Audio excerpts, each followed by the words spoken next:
Leroy. Leroy, of course. Let's see. And Miss Heidi. Nice. I'm like so out of practice. Like 1 week, man. 1 week, and I'm like, wow, what am I supposed to be juggling here? It was better than me last week, man. I was like, it's all good, man. What's going on? But I missed everybody though. No doubt. No doubt. Hey. All right. Okay. There we go. Ugh.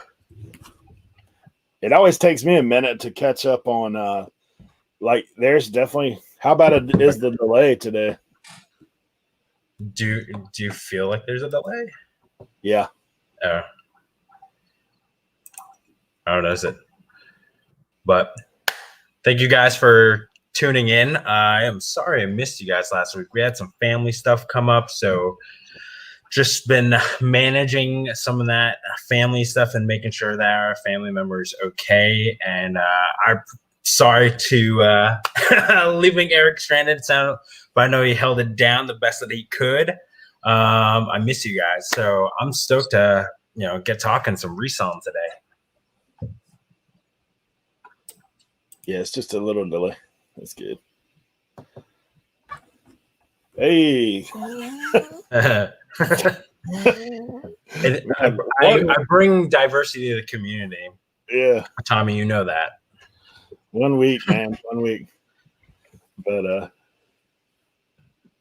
yeah, man, it's good to have Flipping Mama 5. Nice to have you. And I'm complaining about 1. I know, right? 5. Whew, that's more than me and you put together. Yeah, no doubt. That's it, man, for sure. Yeah, thanks, Heidi, for coming in, and Joe. I know you've already said hey to all these. Damn, man, come on. Oh man, Patty. All right, driving and listening. Hey, so the other day on somebody's chat, I was driving and I was like, hey, instead of putting driving and listening, I was like drinking and listening, or hey, I'm drinking, or something like that. I was like, no, I'm not drinking. I'm driving. They're like, hopefully you're not doing both. I was like, nah, no drinking. You feeling sad today, Eric? Drinking sweet tea. Miss Aaron, thanks for coming in. List or loaf? Hashtag list or loaf. You saw I drop that hashtag there, Kent, on my Instagram today. Get it? Yeah. It's a movement, not a moment. It's starting now. Hashtag listing or loafing. That's us. But well, guys, man, we do have some special guests in the house tonight. Once a month we do this. Last Friday of the month, we've been doing the reseller roundtable rapid fire. And we started out super ambitious, and I was like, man, let's try to get 6 guests on. But, man, that's a lot. And so we've been trying to do 4. After we did the first weekend, we said, man, we had 4. And me and Sam talked in the back room afterwards, and we're saying, man, 4 was enough. Like it feels like you're at the buffet and you went one too many times. I think we're like 3 in. We're like, maybe we should rethink the 6. Yeah. No doubt. So we've dropped back to 4. We did have a scheduling mishap on our 4th guest that was supposed to be here tonight. So we actually have 3 tonight. So we're going to give everybody a little bit more time. And our first guest is somebody that most of you, I think everybody in this chat probably knows who he is, but we have Leroy with us in the house, and man, Leroy, what a great guy. Always an encourager. We're going to go ahead and pop him in. Leroy, I think you're on mute, but we'll get you in here.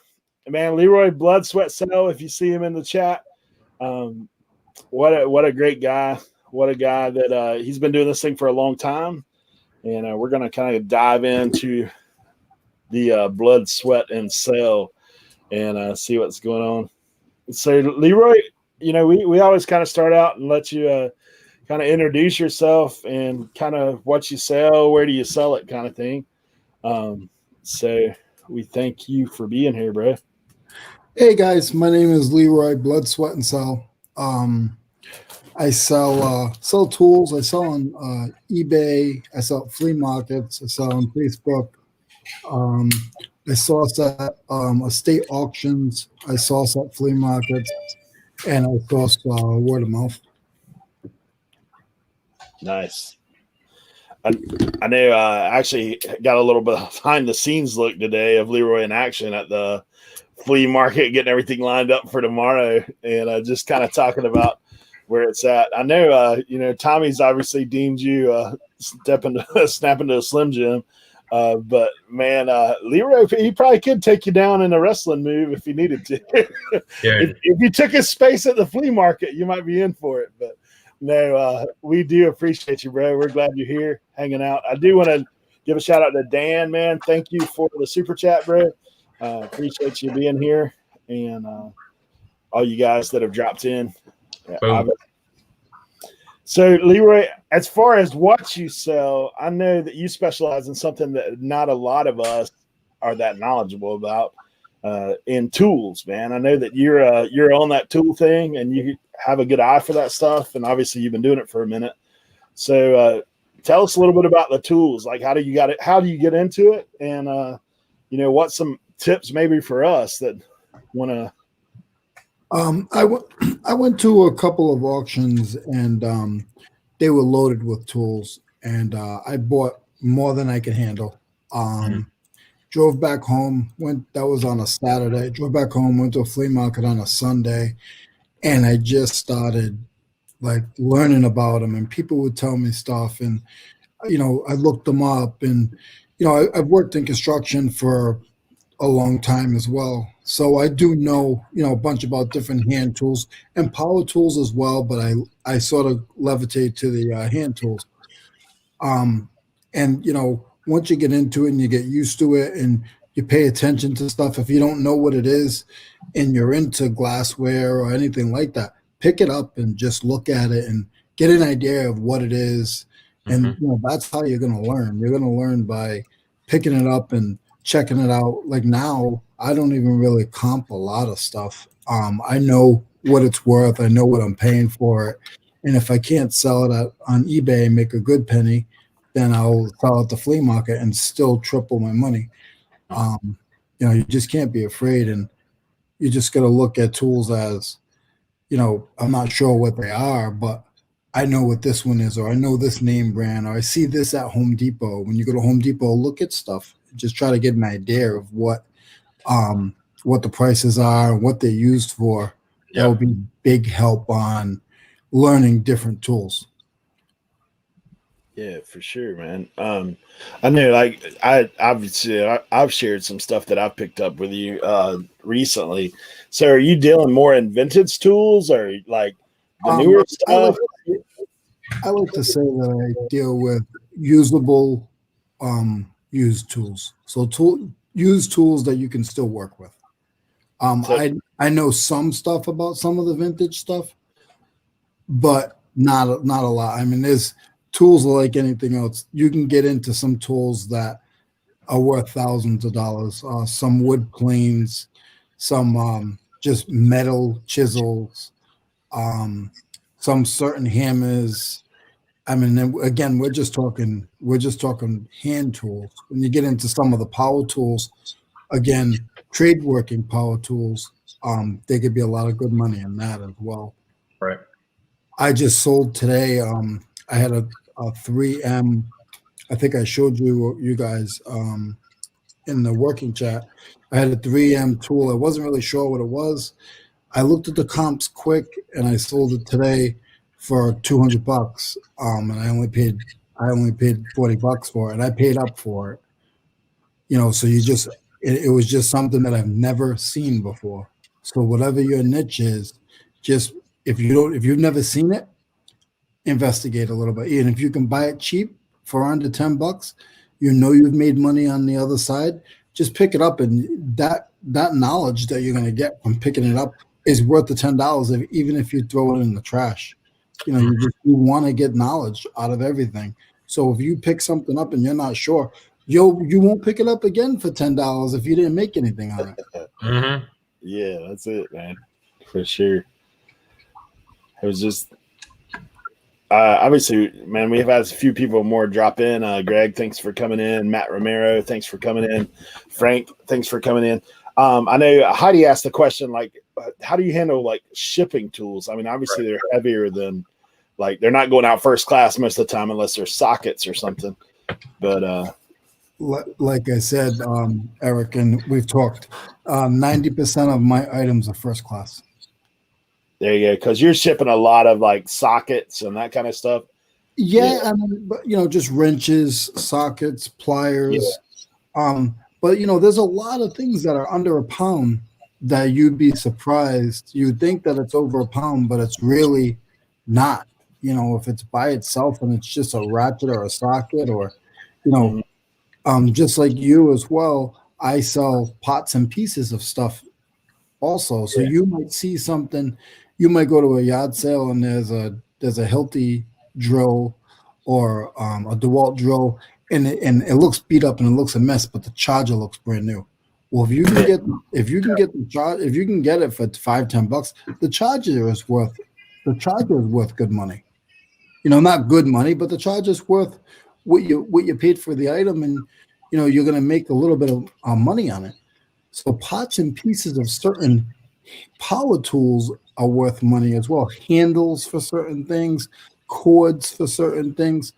There's so many different aspects of tools that you can make money. It doesn't have to be just that working tool. It could be a broken tool.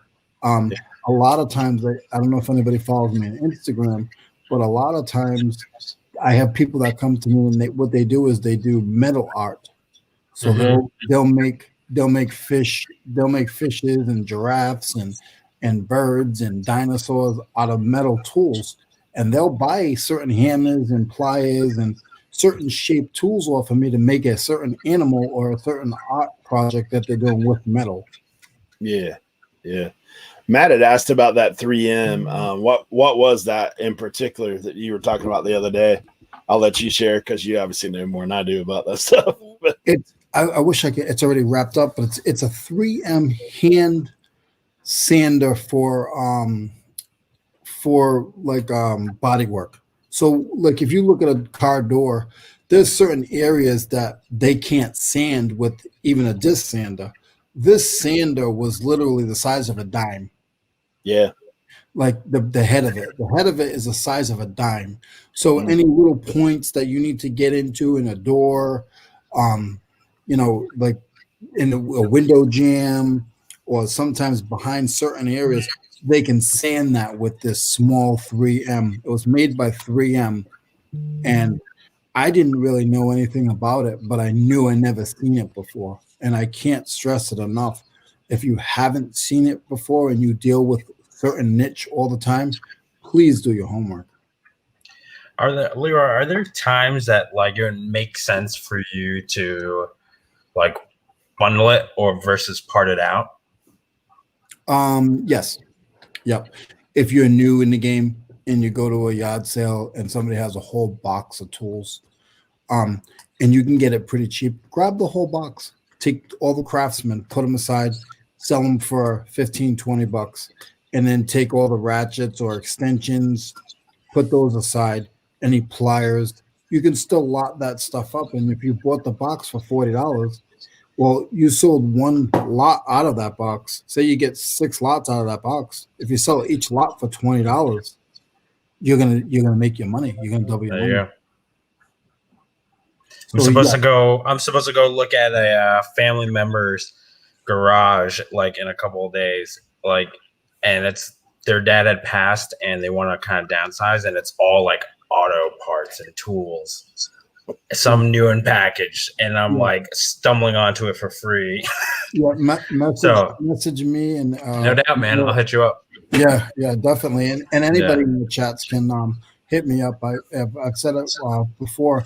Is Instagram the best place to reach you? Instagram is the best place. All right. So I dropped Leroy's Instagram link in the chat for you guys who are not following. I think Leroy's a sleeper. I dropped his YouTube channel in there too, but I think Leroy is a wealth of knowledge, and he's just like, he's too busy hustling and not like, messing around on his phone like all of us. But yeah, man. So you dropped a couple some brand names for, let's pretend like, out of the 21 people who are watching right now, 20 are ignorant. I'm sorry, guys. I know you're very smart people. I know you're not ignorant. But let's pretend they're beginners and getting into tools. I mean, Snap-on, Craftsman. What are the Nikes and Adidas and Supremes of tools? Starrett tools. That's a machinist tool. Yeah. That's a really good name. Brown and Sharp. That's another machinist tool. Those are good names. There's one of my bread and butter one of my good sales that I've sold. It's called a Wilton Vice. They have big ones, they have real small ones. Just pots and pieces of those, sometimes those are decent money. But then if you get into just some of the small stuff, some of the old Stanley, and I'm not even getting into the planes and stuff like that, just an old Stanley tool. Some of those there's independent. There is Williams. Those are all American made sockets and wrenches and the old Craftsman. I just sold a Craftsman set. It was a 13-piece Craftsman set. I bought it for $2 and I sold it for $15. Let's see. I got Wilton Vice. Stirrup, right? Stirrup or steer? Starrett. I'm not sure exactly I might be pronouncing it wrong and I don't know the spelling on. I'm gonna look it up. Dude, I'm taking notes over here, man. I've got my cheat I've looked up a Wilton Vice stuff and jeez. Oh yeah. Just that you're talking. And Heidi, yes, Snap-on. I didn't say Snap-on because that's a name you guys always hear. Snap-on, Mac, sure. Maco. You're gonna hear those names a lot, but there is a lot of names. There is a couple of hammers too. I can't remember off the top of my head, but I gotta get a list together. What about what is that hammer? The Eastwing. Yeah, yep. I was gonna say I used to work construction, and that's the one that all my bosses are like it. Here's one that you guys, if you see a stiletto, if you see a stiletto hammer is about $160 to $250 hammer that you can. Whoa.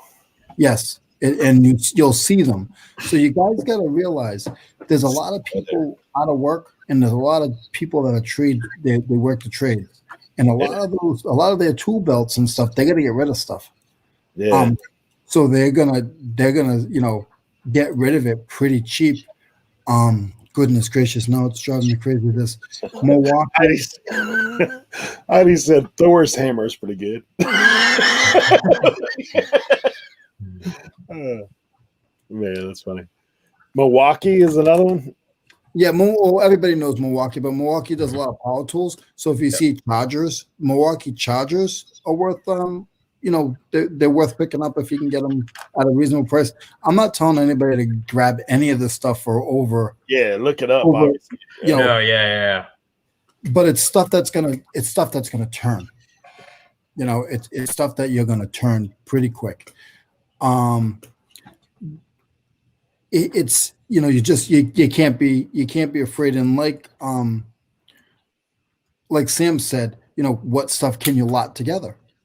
Again, some sockets, screwdrivers, Klein screwdrivers sell pretty well. But I could give you guys names. I don't want to take up the whole show. Nah, you're right, bro. Hey, man. We appreciate the knowledge, man. I mean, that's the thing that we've tried to make this thing about. Is like, hey, if we can learn, dude, I take notes every show, to be honest. Like, the people are always like, what are you looking off to the side? It's because I'm over here writing down what people are saying. Because I was like, I'm going to grab one thing, I retain it if I hear it and write it down. Like, most of the time I get it. I'm going to grab one thing. Hold on, okay? All right, cool. Hey, while you stepped away, man, there's some people dropped in. That's right. Brandon Smoking Flips, Papa Sticks, thanks for coming in. Let's see who else I missed. Derek, man, thanks for being here. Fundamentals Side Hustle. Great to have you guys with us this evening. I know whoa, buddy. He's pulling out the big guns. All right. You know I'm going to ask you how you're shipping that afterwards. So I just want to let you know that. Just like they ship golf clubs, the best I can. What is that? A croquet hammer? No, That's a sled. this is it's a Lixie, Lixie. Oh. And this hammer is a soft blow hammer. So you have like sand in it. Oh, so yeah. it's actually a sledgehammer, but you can hit stuff that you're not going to damage it as much. It won't mar it up like a normal sledge would. Yeah. This hammer right here, $250. What? Yeah. You'd ship it too. What? But you can find this name. I don't think I can get it. Hold on. Let me There we get go. Look at her. You're going to start. Dang. You can find this hammer in a lot of small sizes as well. So anytime you see that name, that's that one. This one is very similar. Oh, sorry. It's a little smaller, and this one's about $85. Man. Dang. So Dude, you know this weekend, like I know what I'm gonna be doing at the yard sale. I'm gonna be looking around. Like saying, what's Can I up? ask, Butler, can I ask you the most serious of questions? yes, sir. Why do you have a Massachusetts accent with a Steelers flag behind you? I was born and raised in Rhode Island, and if you know anything about, it has nothing to do with this, but if you know anything about Patriots fans, you would be a something else fan too. No offense to any Patriot fans, but that is true. I rode out the Bledsoe days for many years. Just I was little, but yeah. I just, it was a story when I was younger. I started liking the Steelers. To be honest with you, I can tell you quick. What it was I made a bet with somebody, and there was a small. I remember the small symbol of the steel symbol. So the steel symbol is very, very similar to the Steelers symbol. Steel was made in Pennsylvania, and it was the 3 diamonds. And I saw it on a Chef Boyardee can when I was a kid, and then I just liked that team. They matched, and that was it. I don't blame you. That's funny, man.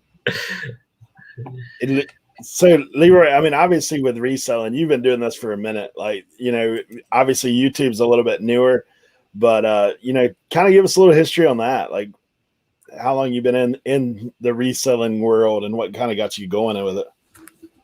I mean, a lot of us in the chats, we all have the same story of, the thing is you're in reselling. You've been, if you've been doing it for a while, you didn't have a community. You were by yourself. Like if you sold something, if I sold one of those hammers, or I picked up one of those hammers for $20, I'd go home and I was happy.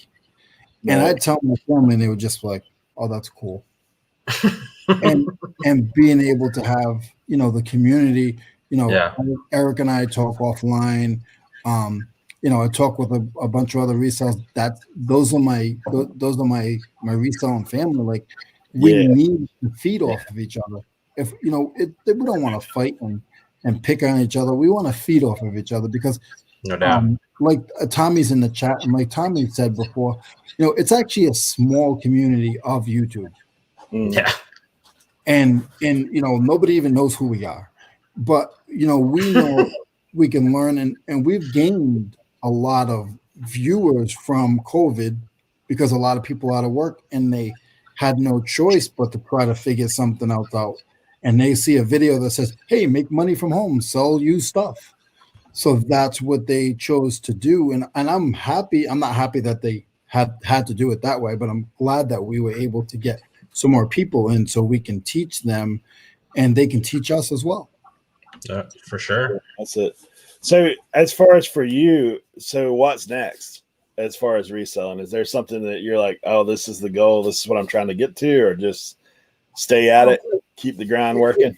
Yeah, I mean, trying to build my inventory, trying to get a part-time person to do like 20 hours a week to do shipping and some listing. That's something I want to try to, so I can go source and I can still go back home to see my family.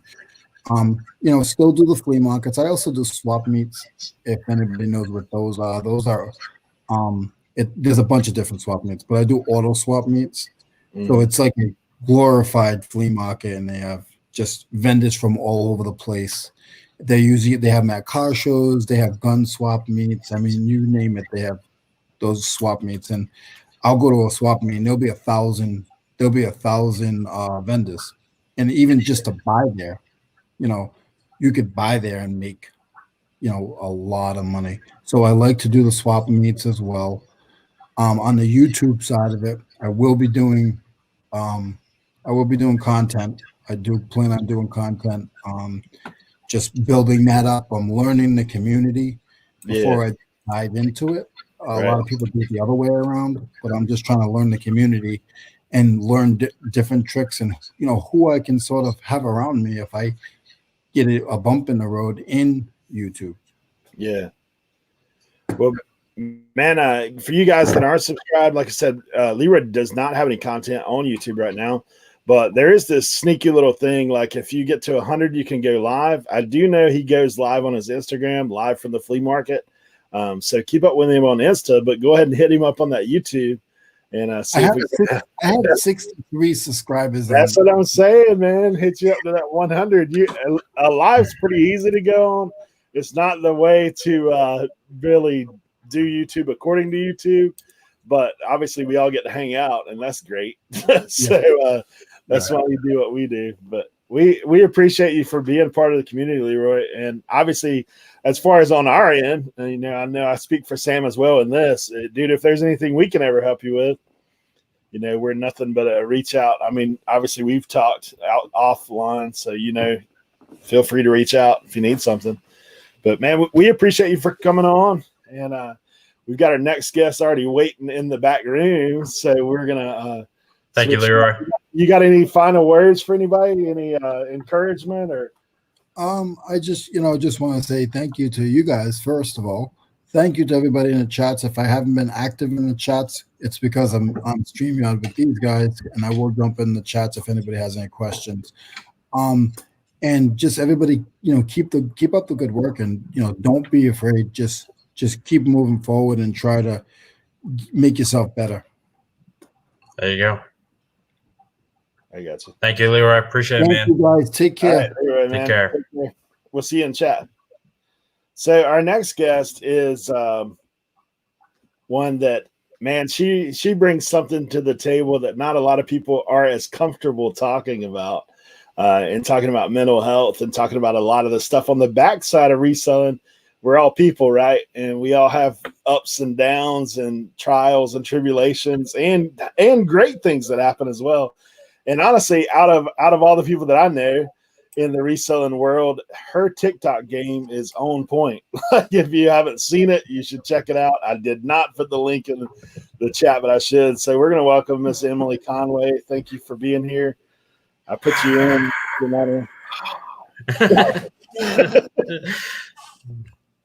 Hi. I don't know Hey, why Emily. you're like cutting in and out and stuff. Hi. Can you guys hear me okay? Yeah. Yeah, we got you. Okay, good. We got All you. right, good. How's it going? Man, it's going good. We're glad to have you in. Appreciate you coming on. Yeah, I'm super glad to be here. If I do cut in and out, I'm sorry, guys. I don't know. Like, I'm gonna try and hop on another thing if I do. But I just want to say before, if I do cut out, that I appreciate your guys' lives, and I look forward to coming here a lot. So, just want to say that first. Yeah, we appreciate you, Emily. And like Eric says, you're not afraid to kind of go into those little uncomfortable topics, But Yeah. I think I think it's helpful for folks here.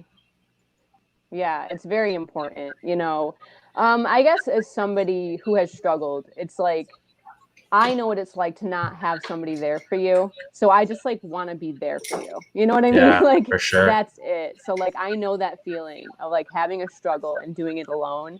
So like, I want to put myself out there because I'm like, you know what? Probably other people have this too, you know, probably other people struggle too. Like, you know, this is real life, you know? So like, I do that just as much as I do reselling content. Like, I'm just like all of them, you know, reselling, mental health, like just what I'm passionate about. It's what I love, you know, all of it. So yeah. Yeah, it shows, man. And we see. I know. First time I saw you, I mean, obviously, I've been on YouTube now for about a year, and kind of lurking to begin with, and then getting more into it after that. Yeah. But man, you kind of stood out, because you're upbeat a lot. Like when you pop in, it's like, hey, and it's like that's who you are. It's not like you're putting on airs. It's not like, you know, some people turn it up for YouTube. But I was like, no, I've seen you live chat. I've seen you on your pre-made videos, and it does. It's almost like an infectious energy. And then thank you. Being able to talk about things that, you know, honestly, a lot of people aren't comfortable with, but kind of making that a little bit more comfortable is good. But so as far as though on the reselling side of things, like, so what are you mainly selling and where are you selling it? Like, I know there's a lot of people that know who you are in here, but you know, just to kind of bring everybody up to speed. How'd you get into it? That kind of thing. Okay. I got into it about a year ago, a little over a year ago. So, you know, compared to other people, still pretty green, you know, like I'm not like the expert, like, but I started a year ago and I'm building up my business. I literally sourced whatever, like I'll go all around the thrift store. You know, I do have my favorites though. The one thing I don't really source a lot is clothing. I just avoid it. Like I just haven't really enjoyed it, you know, like, so I do some, but like, that's like last resort for me personally. That's all. But like, I do go around the thrift store, like the electronics. I like reselling electronics. Definitely toys is my favorite. Like I get excited about that. Not that you're always going to make the craziest money with toys. Like there's definitely good ones out there and I definitely make money on it. But like, I think electronics and video games is like where I make the most actual money. You know what I mean? Yeah, I just toys, electronics, and video games. I really like those, like action figures as well, little figurines and stuff like that. That's what I enjoy. Am I cutting out? We can hear you. You're a little. No, you're good. I mean, a little choppy, boys. You're good. Okay. Okay. Usually it's one of us, so you're fine. Yeah. All right. So yeah, I mostly source at thrift stores. Although I don't know, I'm thinking about different ways to source now because it's hard to be at the mercy of the thrift store all the time, you know? So like one thing I do want to start doing is just like building more one-on-one connections with people. Like, here's my card. This is what I do. Like, give me your stuff, you know, like that kind of stuff. Cause like, it's you know, like for me, I'm like, okay, I don't want to have to rely just on the thrift store, but that is like my favorite way to source. That's what I enjoy is a thrift store. Yard sales as well.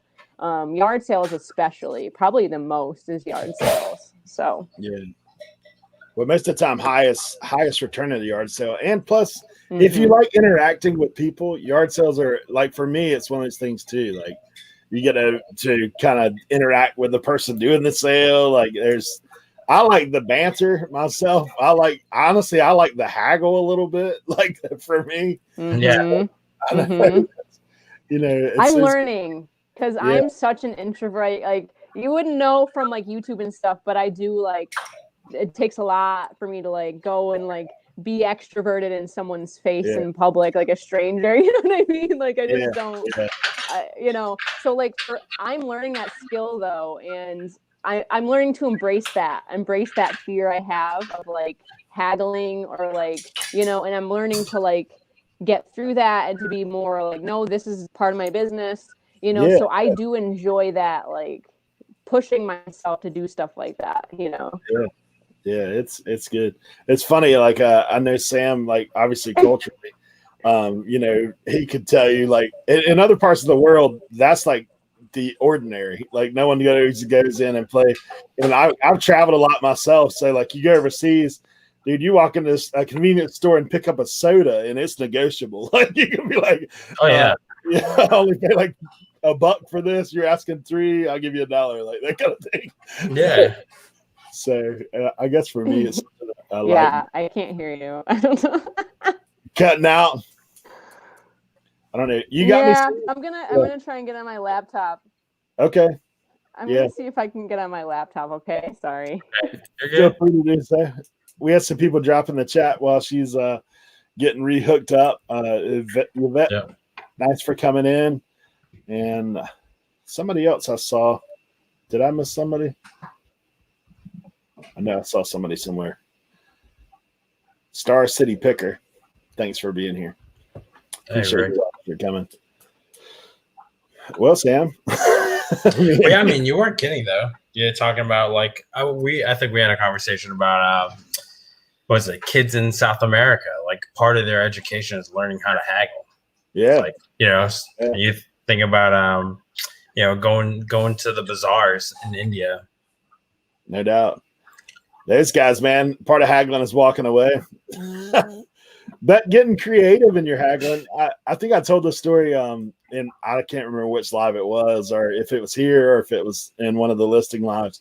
But I was talking about going to a yard sale, and those guys had a bunch of DVDs, and they had like a ridiculous price on them. I think they were like maybe $3 a piece, or like you could get 5 for a lower price or something.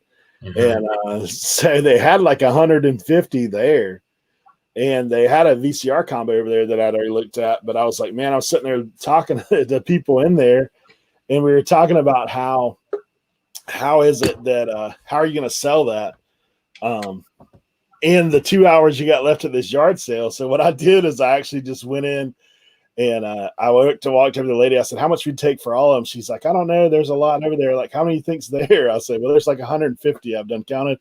And I said, I'll give you $80. And she kind of looked at me, and she's like, that's not much for all of them. I said, let me ask you this. Are you going to sell all of them before the day's done? Or what are you going to do with them? And then she's like, she backed up and she goes, well, did you do 100 on them?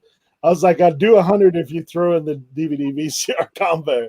Yeah. I would have paid 24 anyway because it was $80 unit. So I guess one of those things that you learn along the way. But if you step out and do it, and sometimes you'll be shocked. Like, I know Art Vandelay's in here. Dan, he was talking about in his interview, because he's talking about I need to work on haggling too.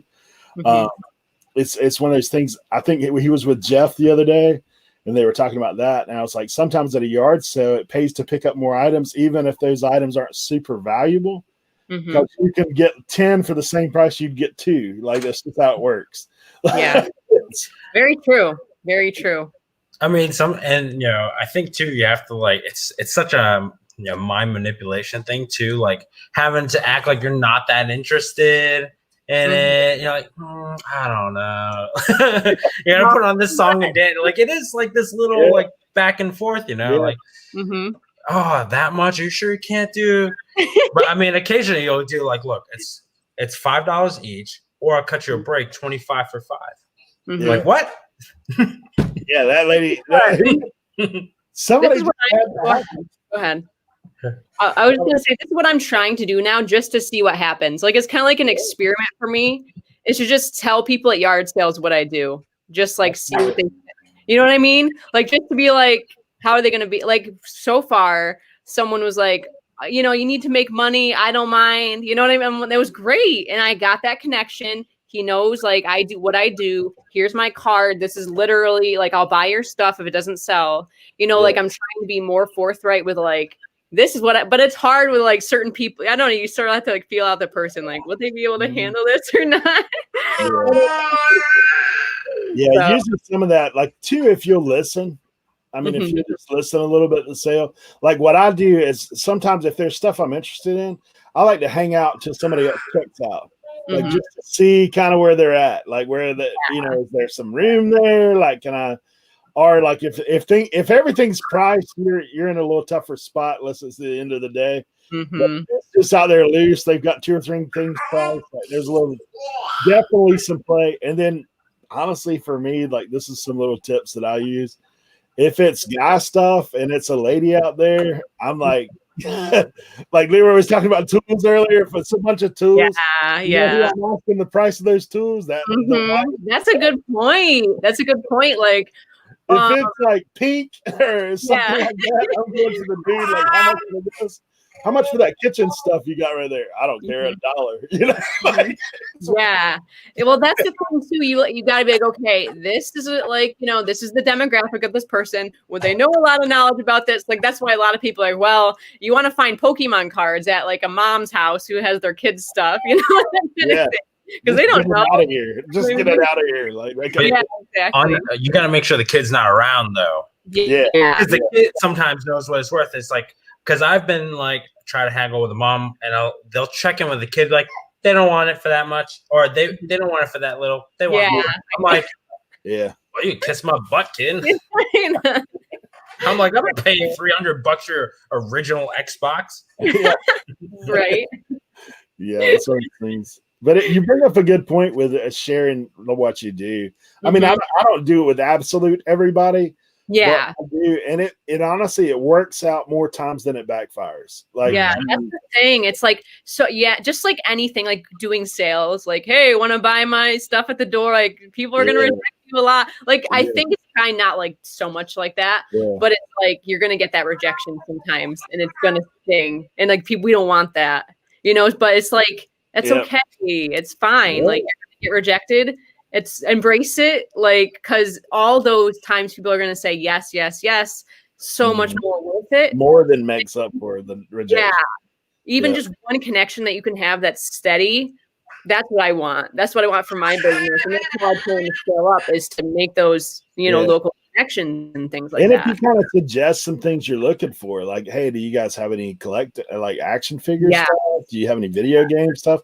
Like, how many times I know Sam's had it happen. I've had it happen where I go up and tell people what I'm doing, and next thing I know, they're picking for me. They're like bringing stuff. Hey, look at this. Is this worth anything? Like, this kind of stuff going down. I was like, are pulling something out of the house. Like, they're building the house. Hey, this ain't at the sale, but I'll bring it out. Yeah. Something you want. So aside from Target, getting tossed out of Target because it's like against their policy to have a reseller there. Yeah. But like, what are they gonna do? Try and sell to you for more? Because you can just walk away and say no. And just find the teenager who doesn't know. Yeah, because I don't know. I know there are folks who are like they stand firm on their prices sometimes. Yeah. But whether or not like you say you're a reseller, I think they were either flexible on the price or set on the price before you even walked in on there. So, exactly. Emily, do you ever share with people that you have a YouTube channel at your yard sale? Actually, this is new though. This whole thing of me like telling people what I do, I literally have only done it once, and now it's yard sale season's over where I am. Basically, maybe I might go to like one more if there's a nice day. I don't know, but like, I actually had a video of me. It was I found a bunch of golf clubs, right? And I had no clue about golf clubs. So I had to like contact one of my reselling friends on the spot. Like, hey, I know there's some money here. Please help me out. Like in this video. And so like in the video, I told the guy, like I said, like, hey, I run an online store. This is what I do. Like, if you don't sell these today, maybe we could strike up a deal. Like, I'm trying to buy these at a certain price to make money. And then he was like, oh, okay. Like he like changed his tune a little bit. And I'm like, I honestly don't know anything about golf clubs. I'm going to go talk to one of my friends, get a price. So I was like taking He's like, oh yeah, take pictures. You're fine. So I was taking pictures. Like I did everything. He knew there was no like sneaking. There was no like, that kind of thing you do. It was nice. Just like he knew and I knew. And then like there was one bag that was good. And so he's like, well, that's a little bit too pricey because it was at 75 and I can make like $500 from it. It was like Nike, nice Nike, like discontinued golf clubs, which I didn't have a clue about, but like, I just said like, hey, for this, he's like, shoot him an offer of 60, see what he does. And we struck a deal of 65. And I already sold a couple of them, for that plus more. And I'm going to sell the bag, the golf bag and the whole nine. Like, so yeah. So basically I told him too, like, subscribe to my YouTube channel. And he's like, I think that's so cool that you're doing YouTube. He's like, that's so smart, and all this stuff. And I'm like, yeah, thank you, and I'm like, maybe if he remembers me, like, I give him my card with all my info on it, like, you can subscribe to me too. Like, I'll get one more guy. Like, that's all. Dude, we had yeah, I did tell him. Yeah, it's smart. It's smart to do that stuff. Like, because sometimes people get geeked up about it. I've had one of my thrift stores like, please come in and film here.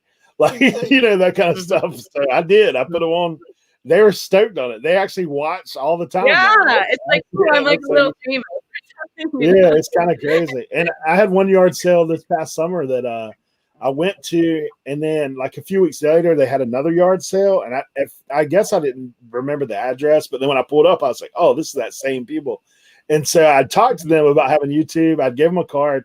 And the guy, when he saw me get out of the car, I was just watching one of your videos. Like, and everybody's like looking at me. I was like, that's weird. That's so cool. Yeah. Yeah. It's awesome. If you can do that, they hand out your card, get it. That's how you start making connections, though, even outside of that. Like, like people will start talking to you about, hey, I've got this guy I know that he does storage units, or hey, I got this guy that does. So who knows what that'll open up for you. And I think too, like, there was one lady that I was just, I did end up lying to her because, like, she's like, well, do you need this for your apartment? Or like, do you knit? And I felt so like, yeah, I don't know. Yeah.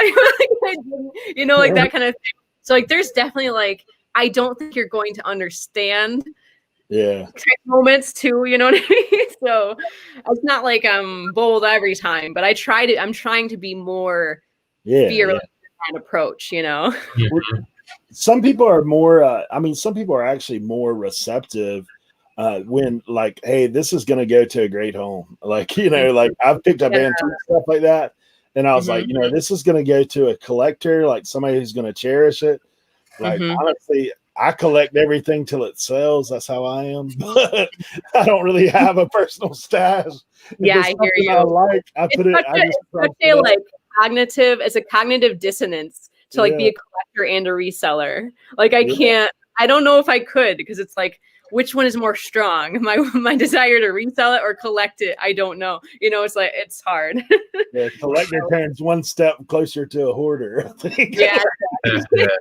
You start when you're a reseller, that's kind of tough for sure. Yeah, for sure. I mean, it just depends. Like, so Aaron says there's some like misguided stigma. I think it depends on like the generation of like, because I feel like the newer generation, like the sneakerhead generation, who've been flipping sneakers like forever, the aftermarket, like they don't look down on flipping stuff, But I think it's more of like the older generation. I could just be ageist. I don't know. Yeah, but that's my perception. You'd be surprised though. TikTok is the younger generation, and that's where I've received the most hate is on TikTok. It's just really, yeah. Most people don't understand it. Like they don't. A lot of people think. Okay, so a lot of people think that suburban mindset is heading into. It's like you're pushing out the poor people and what they need mindset, like. And we're just gentrification and all that stuff. So like they have this idea, but it's like we've been trying to educate, like, hey, but like they don't really want to hear us, you know what I mean? So like, do we engage? Do we not? I don't know, but we put it out there. We put it out there for anybody who wants to know. The 12-year-olds I learned from are savages. That's right, Andy. Yeah. So, that's right. It is. So I think the way I like word it to people is like I run an online store, and so I come here for inventory. Like I don't use the term reseller because they may or may not have stigma with that. So I just say like I have an online store. It's all the same thing. They don't know that, they may or not even know the terms either. So yeah, it is. It's kind of one of those things. I guess it depends on who you talk to. It's funny, like, occasionally somebody will say something about like getting a real job or something. I was like, like Heidi said in the chat, get a real job, you young whippersnapper. I was like, dude, honestly, this job pays a lot more than what the average job you're talking about does, for sure. I told my dad what I do, And he like had this, he like giggled. He's like, oh my God. He's like, that's genius. You know what I mean? Like he had this like, you beat the system type attitude. You know what I mean? And so I thought that was pretty cool. Like my dad was like, thought it was awesome. So I think it just depends on the person. Some people are just more like, I think certain people have like a real attachment to their items. So they're like, oh, you're going to do that with it. Oh, you know, but some people are just like, I don't care. Get rid of it. Like, you know, so it's just, so it's like a lot of the stuff comes up when you're like, this is what I do, but you just have to be prepared for that. Cause it's going to, you know, like, that's the thing. I try to be like, that's fine. I'll just go, you know, like, and whatever. And then they don't feel like, oh, she resold it. And, you know, also, because then people see it on Facebook Marketplace or something and they're like, what's going on? You know, that kind of thing. So, yeah, for me, most of the time, like if it's older people and it's like collectible or vintage or, you know, something that, you know, is like something that they've had and cherished, or even like at estate sales, like if it's family ran, a lot of times I'll tell them, you know, I basically rehome stuff to people that are collectors that are looking for these things. Like I kind of put it more, hey, I resell it, but I'm basically the middleman. I'm finding stuff for people that are collectors. Like that's kind of what I do with that. And that, you know, that kind of eases some of that with the older, like, you know, attached, super attached. But essentially that's what it is. I mean, because dude, if you're going to pay some of the prices for some of the stuff that people pay for, like obviously you're not just pitching that in the corner. Like that's something that you're doing kind of crazy. Yeah. So what are some things that you've learned along the way that have helped you out?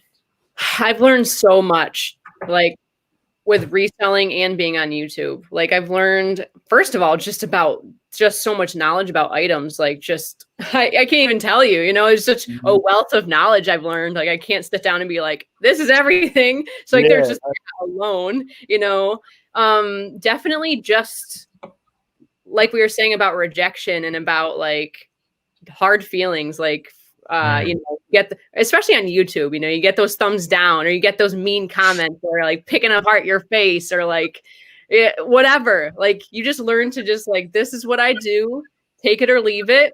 You can have your opinion, you know, like that's one like character building thing that I've gotten throughout this whole process. Cause I started reselling and YouTubing. It just kind of happened. I'm like, let's turn on a camera, you know, like, and so like it all kind of came at once for me. And I saw my past videos and I'm like, dude, you know, like, why'd you pick that up? You know, you put that out there, you know what I mean? But like, learning all the time, it's constant.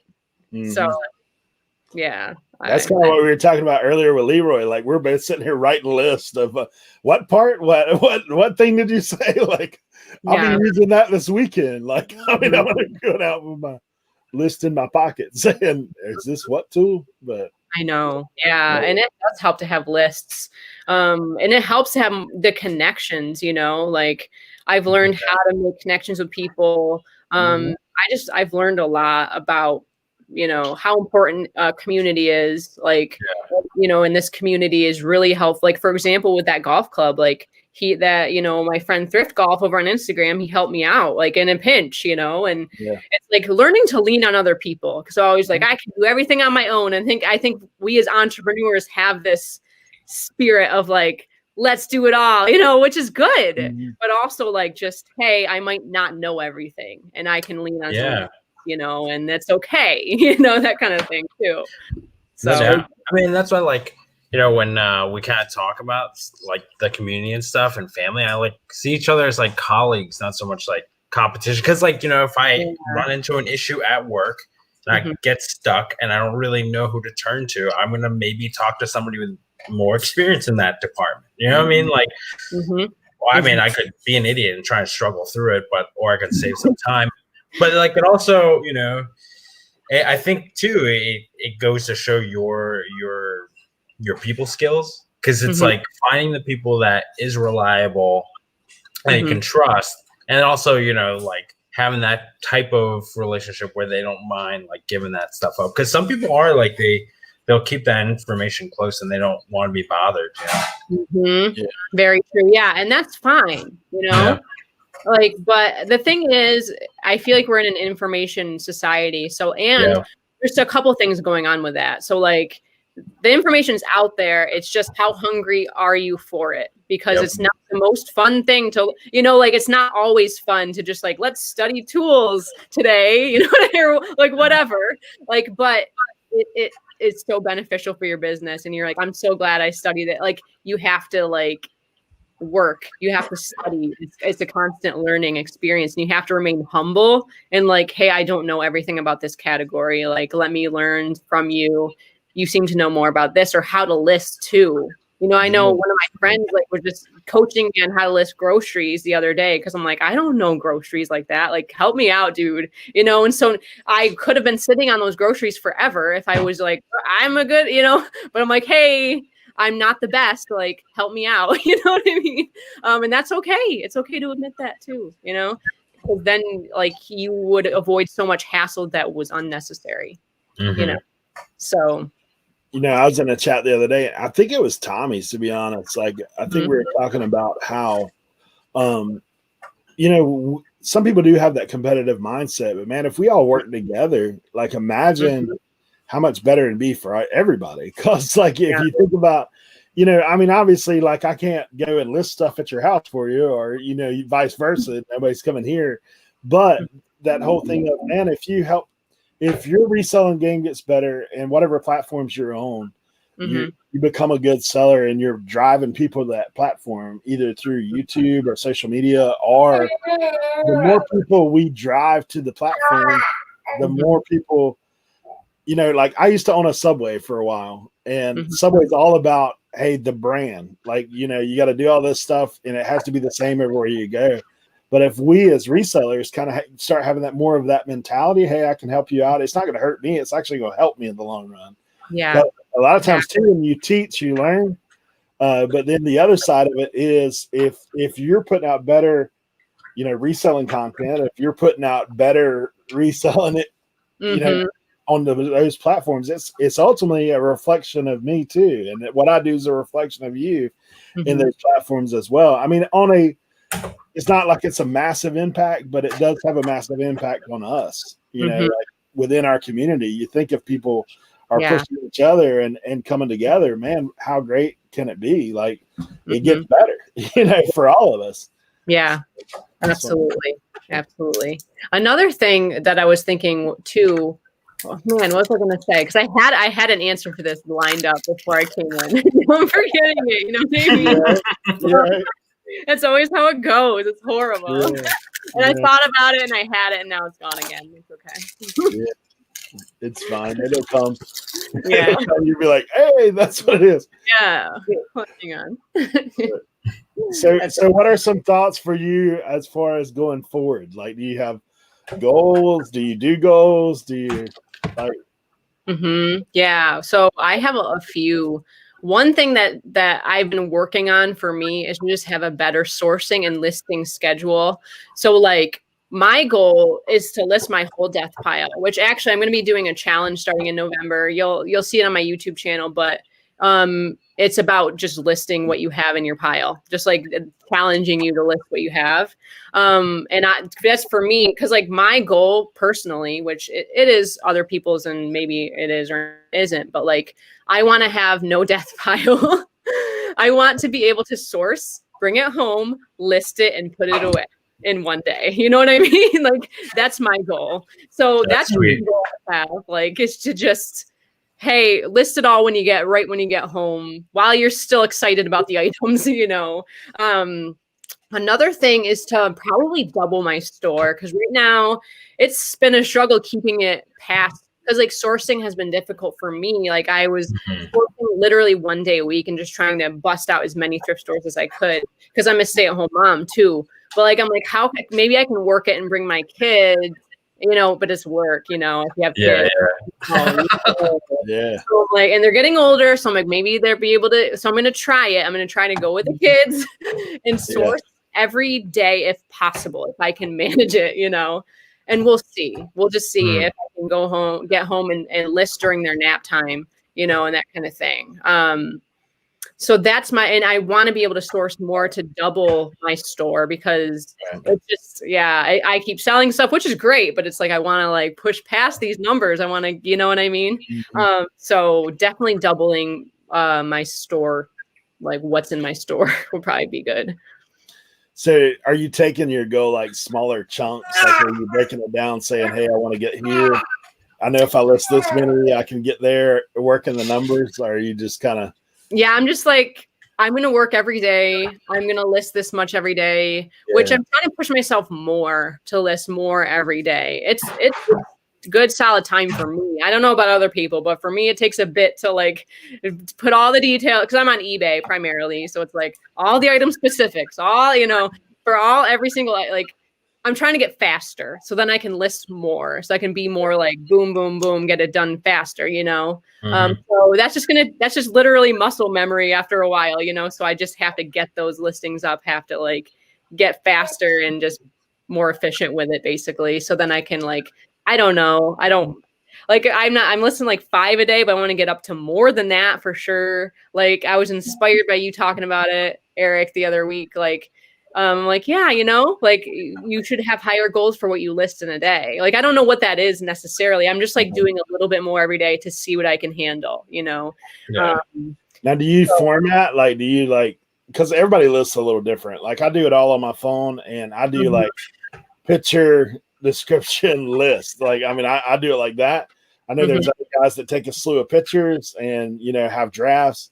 One of the tips I have picked up recently is when I do source things that I've had to look up, I just save the draft right then. Like, just go ahead and save the draft. I've already done the work. I've already found the item. So let me just go ahead and save the draft, and then I can go in and manipulate it. But so the way I usually do it is I take a bunch of pictures all in one session. I take as many as I can, which now I'm just going to take, hopefully I'll source and I'll take the pictures of what I have that day. That's my goal, what I want it to be, right? So like I'll take the pictures and then later on, after I get stuff done during around the house, I'll list that stuff at night. You know what I mean? And just get it done at night. And in terms of what I actually do, I do a lot of like sell some more. I do a lot of that. And then I'll put in any like edit information as I need to, like if there's anything like flaws on it or anything like that. I'll go line by line, make sure it's exactly what I need it to be. And then all of my shipping information, I don't know, like sometimes it remembers all that information and other times it doesn't. And I have to change it. And I don't know. So I make sure it's all right, Yeah. And that's it. Like, but it takes. Are you listing on your phone or are you listing on the computer? I do it on my phone, but I also list on Facebook Marketplace as well. So then I have to copy and paste it over there as well. And then I have to do the shipping. And so like, it's a longer process because I'm cross listing there and I just haven't bought the like list perfect. I don't even know if they do Facebook Marketplace on there. If you guys want to let me know, do they or no? I don't know. I keep threatening to get on List Perfect. I'm like, they're not telling me all the time. He's like, bro, you need to get on Graham because I've got stuff. And I just don't. I mean, I'm the same. I'm like, I don't want to spend money. I'm so bad. Like, I can do it. I'm fine. What I've got to do, I mean, myself, I know how I am. Like, I've got to go back and work all the numbers and say, okay, so how much do I need to be selling to cover the cost of this to make it worth my while? And then just run a test run with it for a couple months and just see if it's worthwhile doing. But that's kind of what I'm thinking about. Yeah, I think honestly a big part of it, what I want to do is also scale up and try to get higher dollar items because like it's a lot of, I'm learning that it's a lot of work, like doing a lot of smaller items that sit for a long time. And it's just demotivating when it sits for a long time, and that it's like, I'm like, okay, how can I get higher dollar items? And that's why I'm like, okay, I need to make more connections in my area. I need to like maybe do Facebook Marketplace more and maybe that trip out, and I get a really good item, I'm trying to figure that out, how to get higher dollar items. Cause like lately it's just been tough at the thrifts, you're kind of at the mercy. It's hard if you're just primarily doing thrifts, it's hard. It would have to pay up to get higher dollar items. And then honestly, I mean, the thing with higher dollar items, it's great to say, I'm going to do that. but there's honestly a lot fewer of higher dollar items out there. Like I know. So it takes more work to get there for sure. I guess I'm just like, oh, I don't know. I see Craigslist Hunter and like he's selling all this really awesome stuff. You know what I mean? And I'm like, one day I'll know that information in one day. So I'm like dreaming, you know what I mean? Yeah. That's all. Nah, it's one of those things. So keep plugging away. Like we, no one got there in a day. That's for sure. Very true. Emily, do you have anything else to say? Guys, if you're not subscribed to Emily, please do so. And check out her TikTok, man. I didn't put the link in there. Yeah. But she, man, that's amazing stuff. A lot of times it's crossed over to Instagram. So yeah, you had me on Instagram, maybe a bit because there's a lot of people who are like, no, I'm not doing TikTok, which is fine. But I will post it on my Instagram stories. And if it'll fit into the Instagram square, I'll put it on the Instagram square. But sometimes it doesn't. So that's it. But yeah, I don't really have anything else to say. I guess it's just like lately, it's just been embracing fear. That's what it's been on my mind lately. Like making fear your place, because that's how you're going to grow, period. Like if you're afraid to do something, that's probably where you should be headed. That's what I'm leaning into lately. So it's it, man. And sometimes you got to take a chance. I mean, and if you do, like it can either pay off amazing. Like more times than not, it does pay off. No doubt. That's for sure. Thank you, Emily, for having me. It was so awesome. Yeah. Appreciate you. We appreciate Love you. you. All right. Hey, as always, Emily, if we can ever do anything for you, we're here.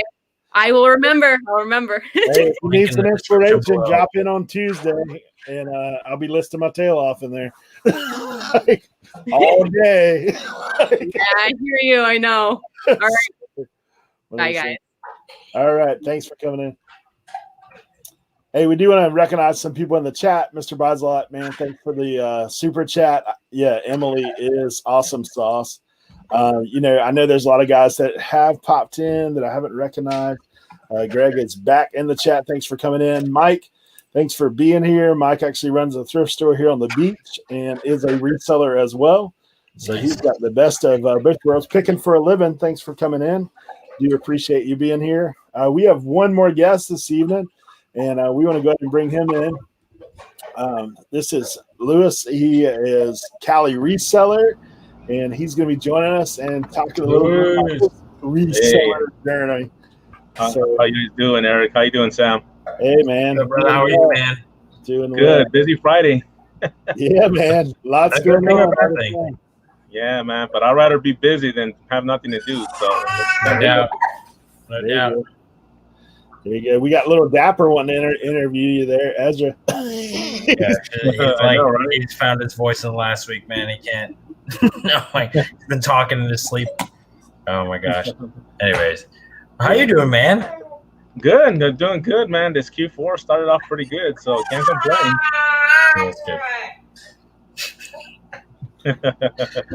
Well, you want to give us a little rundown? I mean, for folks who don't know, Luis is hustling, man. You have your kids at home too. We did a live stream a couple weeks back, and he's like trying to do his reselling thing, run the live stream, and then deal with his little girl. Yeah. Well, like I was saying, I have to be the dad, the reseller, the principal, the teacher, dad. I have to wear all those hats every day, especially having the kids homeschooling at home.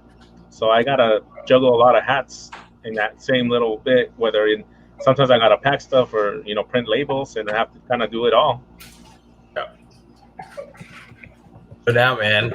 Oh, man. So do you want to give folks a little rundown on kind of what you sell and where you sell it? Yeah. A lot of people ask me how come I don't sell on eBay. I used to sell on eBay before I got on Mercari, but I started getting a lot of scammers on eBay, especially with the higher priced items. I was selling it to them, and they were returning them back, and they were actually returning back a used one.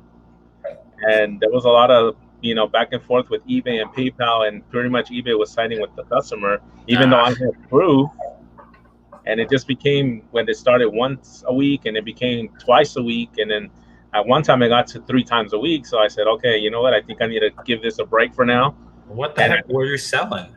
I was selling like higher end electronics, like iPods and keyboards, like the wireless keyboards, the gaming keyboards, stuff like that. Dang, dude. And yeah, I started taking hits left and right. So I'm like, okay, I think I need to take a step back, reevaluate what's going on. And at that time, in about 2016, Macari was starting up. So I said, okay, let me jump on Macari and see what's that about. And I've been crushing it on Macari ever since. You know, that's my jam. Dude, that's awesome, man. So you do a lot of wholesale too now? Yeah, I have a wholesaler that's a couple minutes away from my house, and pretty much buy cases and pallets, depending on the quality that I need. And I'm always constantly buying pallets or boxes of items, depending on what because I have a couple of guys that sell at the swap meets. They'll ask me, hey, you got this, you got that. So depending on what they need, and I could get, and I also stock up, inventory for myself also to sell. That's awesome. I mean, so because we were just talking about sourcing with Emily Conway, and you hear other resellers too. It's difficult to make a full-time living just sourcing primarily from a thrift store, you're such a roll of dice. So I mean, I guess from like the standpoint of like I live in a little puny apartment, how would you like make that work with a pallet? I've seen folks like just bring the whole pallet to a flea market. Yeah, well, I have a garage, but right now behind me, I'm in the den part of the house. Okay. I used to be in a room, in a regular bedroom, but I outgrew it. And my wife told me one day, why don't you move out of that small room and just go into the den where you have more room to store more inventory? So I just made the transition a couple of weeks ago to where I'm at now here. But to answer your question, I have a porch and I have a garage, so I have room to move stuff around. That's good. That's the advantage of it. If not, then if that wasn't the case, then I would have to invest like in a little shed or something to store all the product. Bro, expand. And you got that's the plan, to expand. That's where it's headed. That's awesome, man. I know you mentioned some high-end electronics. Is that primarily what you like to sell and source? I actually source a lot of different stuff, but recently I've been selling more like brand new toys. I'll sell video games, and I'll do a lot of retail arbitrage as well. Mm-hmm. So I'll do video games and stuff that I could get to resell besides the wholesale stuff. But my main thing is usually like it's all the brand new name brand toys is what I do. That's awesome.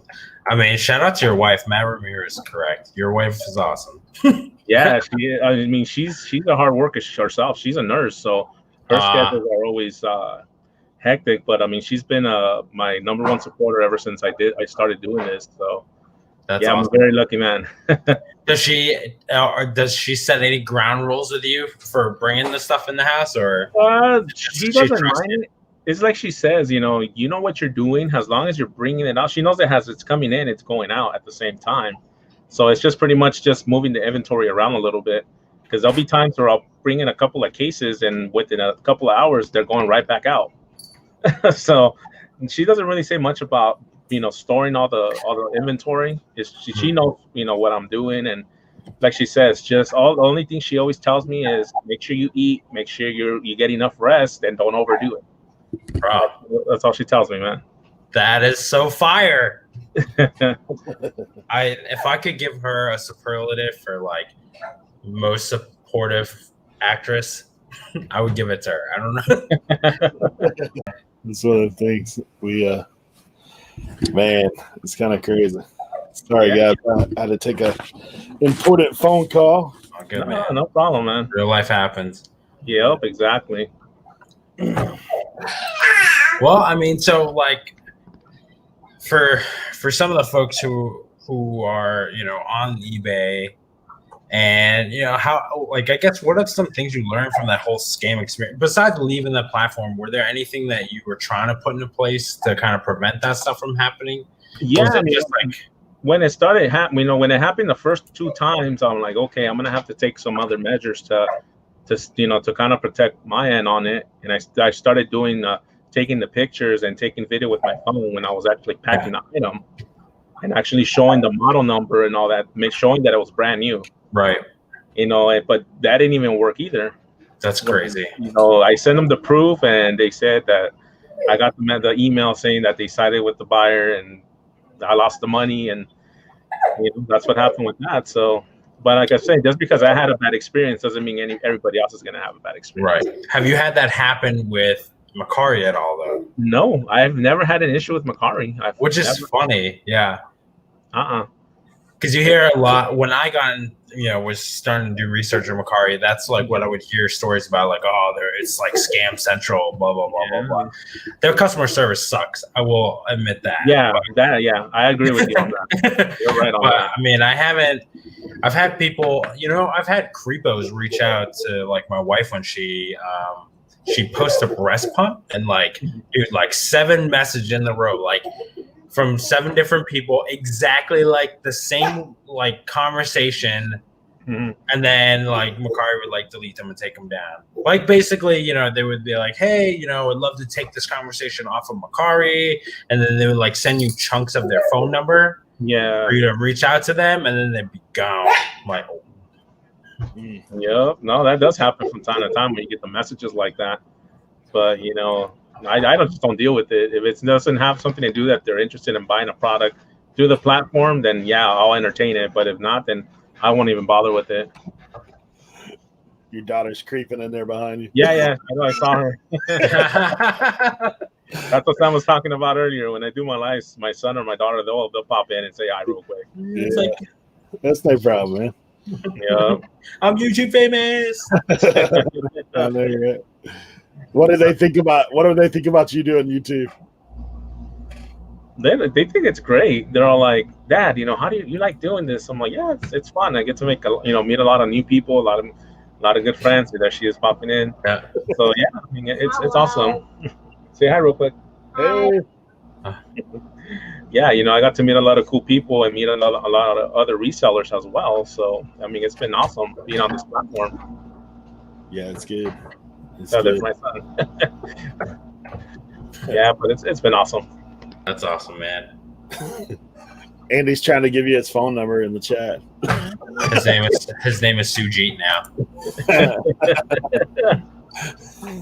Probably 909. Oh, that's Andy. Yeah, he doesn't live too far from me. It's funny, man. That's funny. Dude, Dave, how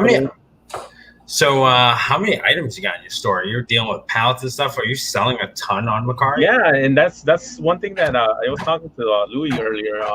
The thing is, as much as I list and then you sell, so my numbers like go up and down, and then how I go. Mm-hmm. Right now, it's like at 530 something, I believe, right now. So I need to get it back up again. So it's been, like I said, it's been a up and down kind of thing, like where I'll list like 40, 50 things, and then there goes 40, 50 things again out the door. So yeah, but I need to try to. My goal is to try to reach up to 1,000. That's my goal. Get it, man. That's. Oh yeah, Greg.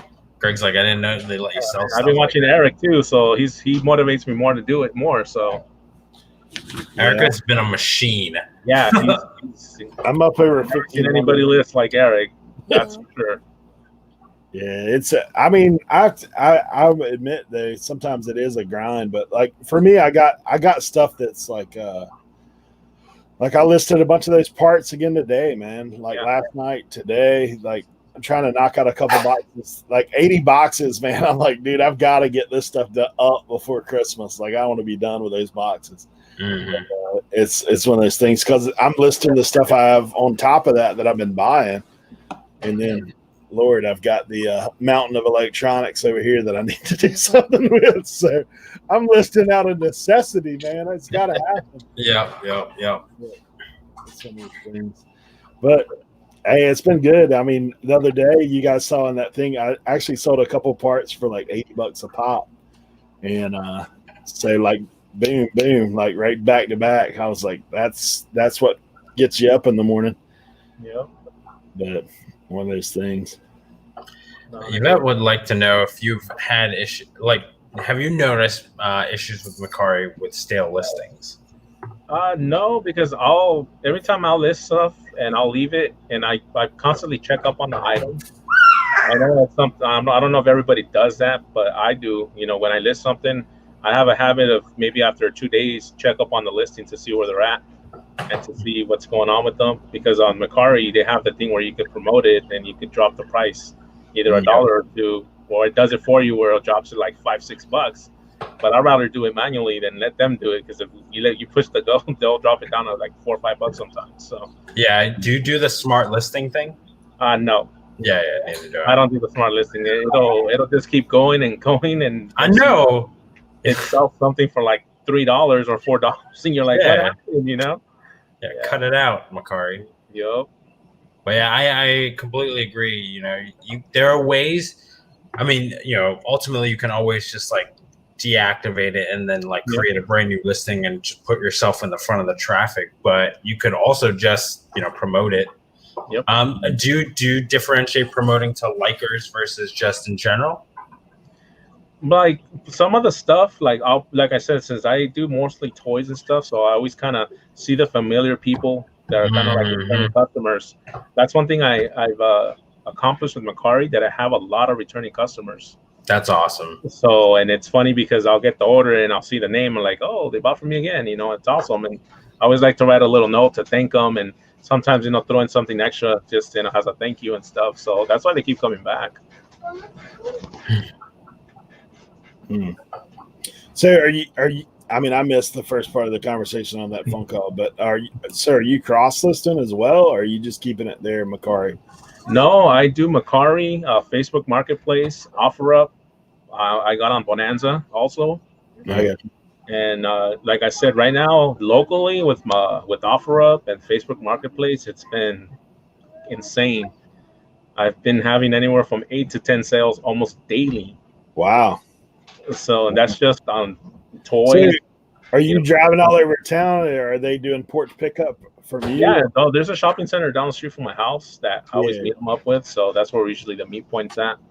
I gotcha. So yeah, and but like I said, I've been the toys. I actually sold a used baseball bat today too for $80. So just, yeah, man, just whatever I could put out there to sell. Yeah, that's wild. A lot less fees that way, Facebook Marketplace, that's for sure. Yeah, exactly. Do you do it on cash, or do you pick up like, you know, Cash App or something like that? No, I do cash. Mostly it's all cash, but I mean, I wear, you know, the face mask and gloves and all that stuff too. And because especially since I have kids, you know, especially with what's going on, I'm just taking the extra precaution with that. Yeah, for sure. Mm-hmm. So Mike was talking about replenishables, like having a bunch of the same item. But me with the toys, I can get the same toys, but even if I want to, because he gets a variety of toys weekly. He gets different, you know, it could be Paw Patrol toys, it could be the Monster Jam trucks, Barbies. I mean, you could think of this guy probably has it. Man, I mean, this guy started as a reseller just like we are, and now he's dealing with truckloads daily, selling to other toy stores and like the mom and pop toy stores. That's who he sells to. Man, it's crazy that you think like that kind of stuff, because I think, you know, because I mean, me and Sam talk about the whole leveling up, like how do you get there, you know, and there's lots of different ways that people do it, but I've seen a lot of people, man, that started out just like us, just reselling, like just on platforms. Next thing you know, they start doing a little bit more wholesaling and become like essentially like middlemen, right? Yeah, middlemen, yeah, that's exactly right. Yeah. And I was like, man, I said, and that, you know, they've got a bunch of guys that they can just go, hey, I got this, and sell this to that one, and this to that one, this to that one. And I was like, you know, that's nice, man. Like, I'm on the receiving end of a little bit of that myself right now, but I was like, I'm always trying to think too, like, hey, how can I get to be that guy? You know, like that guy. I mean, one thing he did tell me though, it took him a lot of hard work, and it was daily. He said no days off. You know, it was Monday to Sunday every week. Well, making those kind of connections too, like yeah, exactly. That's what he said. You know, once he got to be to get that connection with where he got now, I was able to kind of step down a little bit where I could breathe a little bit, but he still continues to do the thing right now. That's awesome. Yeah, and another idea for leveling up for you, man, is this is from my dad, you know. Child labor laws are a little looser when it's your business. So, I mean, you got 2 little helpers in the making there. I know. You already cover their benefits. I mean, yeah. No, I mean it's funny that you just mentioned that because another side stream of income that it's not for me, but it's actually for them. It's a good thing that you brought it up. I have a bunch of gumball machines out at different locations that every time we collect money from it, all that money goes to them. Hey, So it's like a savings kind of thing for them. You know? that's cool, man. And it's fun because I get to do it with them, and they get to go out, clean the machine and open it up and see all the quarters, and they get excited. They're like, "Dad, how many quarters?" And just like I said, it's just different. Teaching them, how to work and make money at a young age, because that's how I was taught through my dad. Always work hard, and you always benefit the work you put in. So with that, like I said, I have a whole different YouTube channel for that journey. That's fire. Yeah, man, it's been exciting. It kind of slowed down because of the pandemic, but I'm really about a year into it. So, and we have maybe about 9 locations right now. Yeah, cool, man. Yeah. Do you let the kids do whatever they want with that money, or is it like? No, actually, my wife opened an account for them, so there you go. Deposit into their account. Oh, cool. We keep track of how much we collect. Yeah. Some collections there were maybe $100 and something. Others were like maybe 200. They vary, Holy gumballs. Yeah, a lot of people think, well, how can you make money selling gumballs? But I mean, if you think about it, you buy a box of gumballs at Sam's Club for probably like $20, $22. It has 850 gumballs, I believe. And if you sell each gumball for a quarter a piece, you just do the math. Man. Well, I'm gonna start a gumball business as soon as this COVID stuff stops. Yeah. And the cool thing is that the gumball machines are about $100 brand new. Wow. It's not even that expensive to get into. How often do you have to get them? Yeah, or if you don't have that kind of income or resource to buy a brand new one, you could always find a used one on OfferUp for maybe $40, $50, depending on what your situation is. Yeah, this guy showed up for reselling conversations, leaving us with some gumball advice. That's awesome. Yeah. Anything I could share, with you guys and with everybody in the chat, maybe, looking for another way to make some revenue. And it doesn't take a lot of work because, they're like our employees are out there working, and you don't have to really pay them or do none of that, but you got to clean them and make sure they have all that stuff, make sure they get stocked and everything. I'm all about residual income. I mean, that's something that I've always thought of. It's like, man, if you've got money coming in while you're sleeping, I mean, that's why I'm like, when you wake up in the morning and you've sold a bunch through the night, I mean, obviously you've already put in the work, but I'm not having to chase somebody down and say, hey, buy this. When you've got the gumball machine sitting out there just collecting money is essentially what they're doing. Yeah, that's how film it, fill it, and empty it. That's no doubt. Definitely. Like I said, it's awesome. We have the gumball machines, and then we also have the ones that have the capsules with the little toys. We have a couple of those as well at a pizza parlor that's actually down the street from my house too, and it does very well. Man, that's awesome. Do you just go up to do you have to pay the businesses anything? You're just like, hey. Well, I went up to them and I asked to speak to the manager. I told him what I was trying to do. And for candy machines or gumball machines like this, they don't really ask for a percentage, because doesn't take up a lot of space, and it's actually something that you're providing a service for his customers. So most of them are like, and I don't have to do nothing, right? I'm like, nope, I clean it, I stock it. You don't have to do nothing to it. So a lot of them like that idea. So once you tell them, to them it's like they're getting a free gumball machine for the customers to buy, and they don't have to do nothing. Jay said he's on his way to get a gumball right now. Yeah, it is. Yeah, so man, that's cool. I know when we had Reyes on, I thought I saw you in the chat talking about vending. Yeah. Right, hey, man. Yeah. With Reyes, I actually chatted with him the other day. But that's another guy that I watched before I got into the gumball machines. That's who I watched. Yeah, it's kind of crazy, man. But I mean, like you said, multiple streams of income are never a bad thing. Nope. I mean, that's always going to be helpful. And plus, what you're doing, teaching your kids.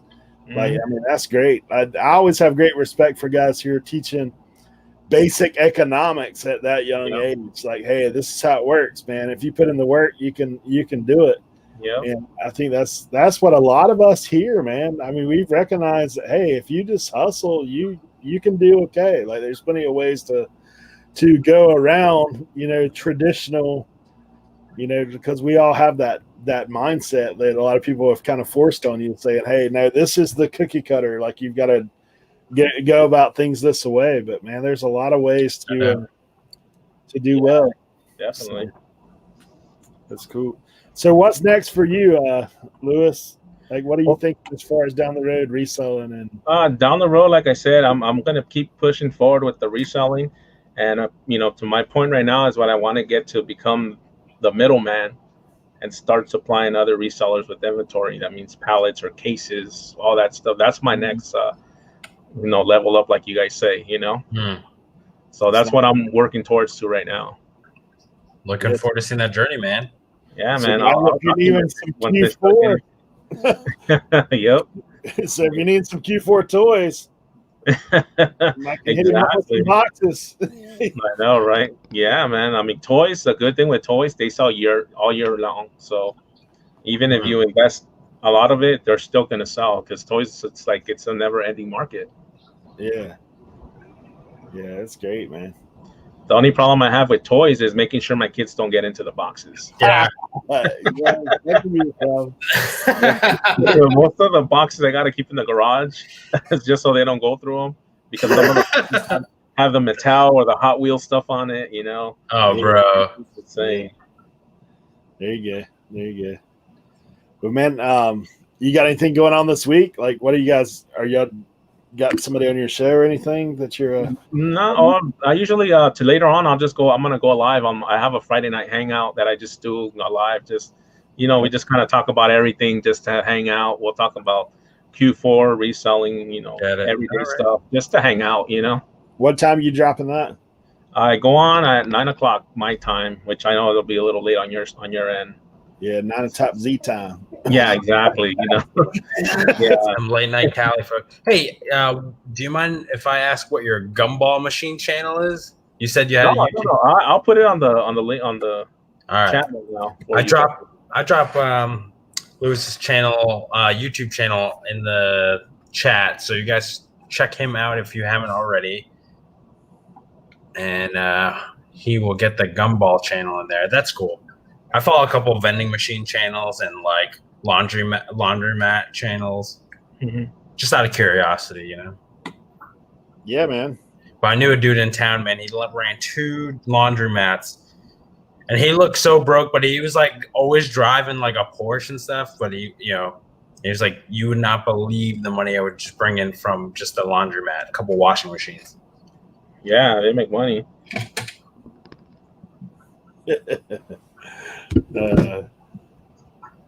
That's funny, man. What is this gum I'm chewing in the like button? Have a comment. Smacking them both. You guys are coming with the dad jokes right now, man. Jeez. It's a good thing to get into. I mean, we had a machine at a laundromat where I bought the capsules empty, and I used to fill them up with those Tide Pods in them, and I used to sell them for $1 a piece. And they used to do good. I used to fill it up, and I would have to fill it up every week because they would sell out. But unfortunately, that laundromat went out of business, so I had to pull it. So I'm looking for another location to do it now. But yeah, it's cool though. Yeah, there's lots of ways, man, to go about it. That's for sure. Mm-hmm. Matt Ramirez says that claw machines kill it too. I do. Oh, you know what? I was putting the link on the thing, but since I'm not wrenched, they won't post it. So hey, just type something in. I'll wrench you real quick. Yeah. I just did right now. I was like, why is it not coming up? But yeah, I got it done. Hold on. I'm bad about the wrench, man. Oh, no, don't worry, man. Them ranches. Just type an A or something in there, and I'll pick. Hey, Tim in the house. Tim. I had it in the chat right now. Here we go. I just put a thumbs up on there. All right, retry. All right, I'll retry again here. Drop the gumball, see what happens. We'll see what's going down. No, and the cool thing about the gumballs that you can store them up to a year before they even go bad. Man, So to store them, it's not a big issue either. so you ain't getting out none of them chalky gumballs like I picked out a machine before. I was like, dude, what happened here? This thing. Yeah, I mean, you got depending on if you put the gumball machine at a location where the sun hits it a lot, then you need to check the gumballs monthly because they'll start cracking or they'll start getting like kind of stale. Yeah. So yeah, that's one thing you do gotta do. But other than that, just if they're in a cool place, like in an air conditioned place, then Yeah. it could go for a long time. So keep them things out of the sun, right? Yeah. Hey, Louis did drop in that you have Rev and Nikki T on your channel on Monday. Yeah. Yeah, I was gonna get to that too, but Yeah. on Monday's Mindful Merchants, we have the Rev on and Nikki T. That'll be a good time, man. They're good people. Yeah, they are. I've been following them for a while too. Yeah, they're. I dropped the link on the vending thing if anybody wants to check it out. The views, you're killing it on the views. What? That's awesome.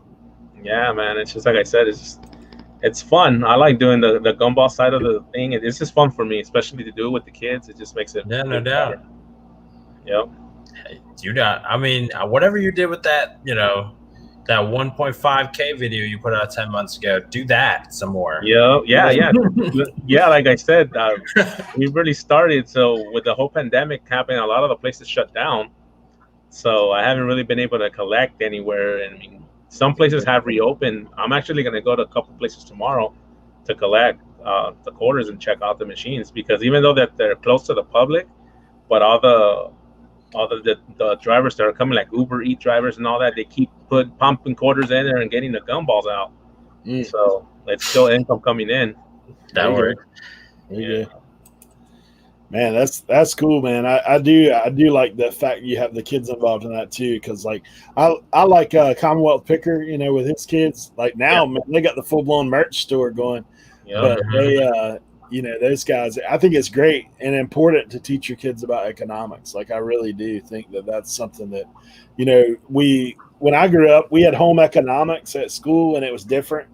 Like it weren't just sewing and cooking like most people would think. Like they taught you how to balance a checkbook, open a checking account, like that kind of stuff. And your credit, things like that you don't think anything about. Like, but if people just rely on other people to teach their kids, they'll be living in your basement for a long time. That's true. You gotta get on that. But man, we do. Well, buddy, we appreciate having you on. Yeah, man, I appreciate you guys having me. Yeah, man. Anything we can do for you, let us know for sure. No, definitely, man. I appreciate both of you guys. Like I said, asking me to come in. Really do appreciate it. I watch both of your channels, and both of you guys, are doing awesome. Keep doing what you guys are doing. You too, man. Thanks, man. Onwards and upwards, brother. Yeah, definitely. That's it. All right, man. Well, if you got anything final thoughts to share there, Lou? Well, like I said, the stuff I just shared with you guys, this is my daily for me. So, like I said, the gumball machine stuff, if you guys are interested, go to my channel. There's a website you could check out. It's called candymachines.com. Mm-hmm. If you guys want to check out the candy machines and all that and the gumball machines, just to give you an idea what the pricing is, because they have different machines, of course, and all that good stuff. Or if you're planning on, looking into that, then perfect place to start kind of like getting an idea. Awesome.